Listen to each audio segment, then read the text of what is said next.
Benvenuti a questa nuova puntata di Soundtrack City, benvenuto Massimo Privitera. Ciao Massimo. Ciao Marco e benvenuto a tutti i nostri telespettatori, anzi no, spettatori.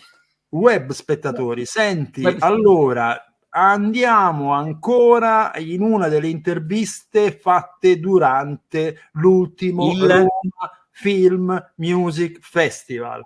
Ci ha azzeccato stavolta. Allora, perché abbiamo un grande protagonista della colonna sonora scritta da Luis Bacalov, il Postino, peraltro vincitore del premio Oscar.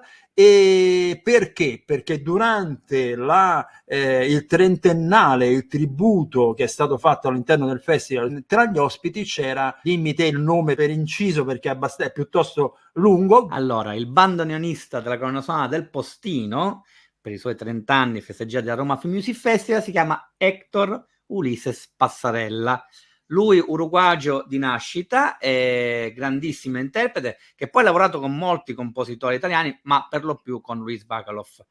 Passarella durante il Roma Film Music Festival ha proprio dedicato un concerto a Luis Bacalov con le colonne sonore del Postino, di Milonga e altre, ma non solo, brani suoi originali scritti appositamente per il tango, di cui lui è un grandissimo esperto, noto mondialmente. Allora Massimo, andiamoci a sentire l'intervista a Héctor Ulises Passarella. Buona visione. Alla prossima. Io sono Héctor Ulises Passarella, bandoneonista, compositore e oggi sono felice naturalmente per essere qui al Roma Music Festival. E già non è la prima volta che partecipo a questo festival e sarà di nuovo per me una grande emozione poter suonare stasera la mia musica, tutta quella musica che ho fatto anche per alcune poesie di Neruda e soprattutto la musica che ho registrato anche in questi studi, che è quella di Luis Bacalov. Maestro Héctor Ulises Passarella, ci troviamo alla terza edizione del Roma Film Music Festival e grazie di essere nostro ospite. Quanto è importante la musica per un film?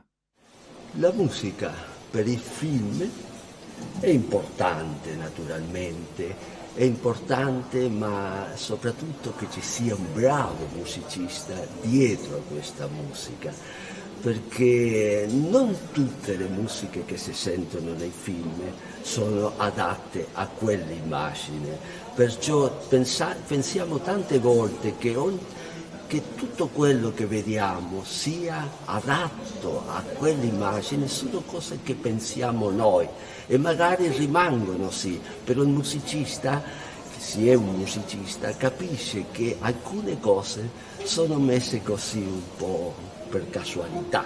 Ecco, sappiamo che la musica ha un potere straordinario e in questo potere può offrirci delle immagini che noi tante volte non riusciamo a neanche immaginare, no? Ha qualche aneddoto riguardante i Forum Studios? Ah sì, ho registrato tantissime cose, anche un disco mio, stavo ricordandolo oggi con Marco Patrignani, che me lo registrò suo papà, Franco. È uno studio questo per il quale io sento un grande affetto, non solo per la colonna sonora del Postino che registrai 30 anni fa, sino per tutte quelle cose che poi abbiamo fatto con Luis Bacalov e che mi porta tanti bei ricordi.